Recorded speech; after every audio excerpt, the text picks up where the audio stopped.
जाई हूँ अंदर बूटी मुश्क मचाया, जान फुलन दे आई हूँ चीरे मुर्शिद कामिल बाहू जय ए बूटी लाई।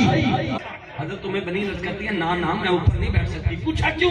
कहा मैं इस घर की नौकरानी हूँ, ये बुतूल का बिस्तर है, ये हुजूर की शहजादी का बिस्तर है, मैं ऊपर नहीं बैठ सकती। सैयदा पाक के फरमान के मुताबिक हजरत उम्मे बनीन से रब ने बेटा का फरमाया जिसका नाम रखा गया गाजी अब्बास। अब गाजी अब्बास को हजरत उम्मे बनीन ने उठाया, अब्बास की माँ ने उठाया। अल्लाहु अल्लाहु अल्लाहु अल्लाहु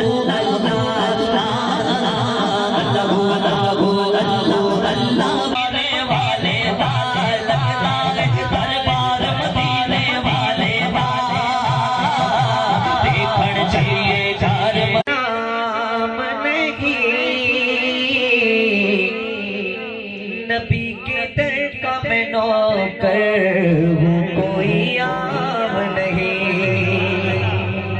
सरकार के दर जो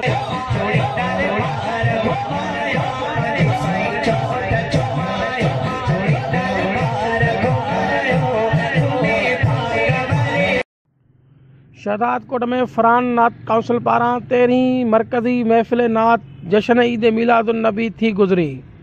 शहर जे मज़दूर शादी हाल में रथियल मिलाद की तकरीब में सवे आशिकान रसूल शिरकत कई। मुल्क के नामवार नकीब साहिबज़ादा कामरान फारूक कमर कादरी ऑफ विहाड़ी मखसूस अंदाज में निकाबत जा फ़राइज़ अंजाम ॾेई माण्हुनि खे झूमायो।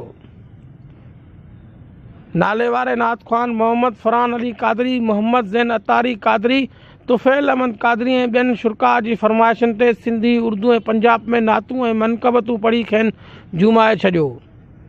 उन मौक़े ते काउंसिल जे सरपरस्त आला मोहम्मद फरहान अली कादरी, बानी चेयरमैन दीदार सुमरो, तहरीक मिनहाजुल क़ुरान लाड़काणे जे अॻुवाण अब्दुल अज़ीज़ कासमानी, उस्ताद शाहनवाज़ चिश्ती ऐं ॿियनि ख़िताब कंदे चयो त हिन नफ़्सा नफ़्सी ऐं घुट वारे माहौल में नात जूं महफ़िलूं रूहानी जहाद ऐं अज़ीम इबादत आहिनि।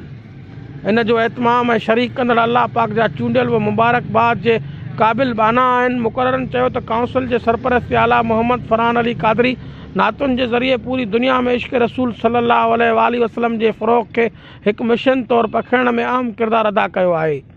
सदन कोशिशुनि सां ई माण्हुनि जो पंहिंजे आका सल्लल्लाहु अलैहि वसल्लम सां कमज़ोर थींदड़ ईमान ऐं क़ल्बी तालुक़ हिकु दफ़ो ॿीहर मज़बूत थियो आहे। अहिड़ियूं महफ़िलूं उन तालुक़ खे वधीक मज़बूत करण जो ज़रियो आहिनि। माण्हुनि खे घुर्जे त अहिड़नि महफ़िल में शिरकत करे पंहिंजी दुनियाई आख़िरती संवारनि। हिननि चयो त मुल्क जे नामवार नात ख़्वान मोहम्मद फरहान अली कादरी जी सरपरस्ती में फरहान नात काउंसिल जो मुल्क जे मुख़्तलिफ़ शहरनि में क़याम ऐं अमल आंदो वियो आहे। नात ख़्वाननि जी तरबियत ऐं इश्क़ मुस्तफ़ा सल्लल्लाहु अलैहि वसल्लम जे फ़रोग़ लाइ कोशिशूं जारी आहिनि। उन मौक़े ते काउंसिल जे नात ख़्वाननि पिणु सना ख़्वानी पिणु कई। आख़िर में मुल्क ऐं क़ौम जी ख़ुशहाली लाइ ख़ुसूसी दुआ कई वई।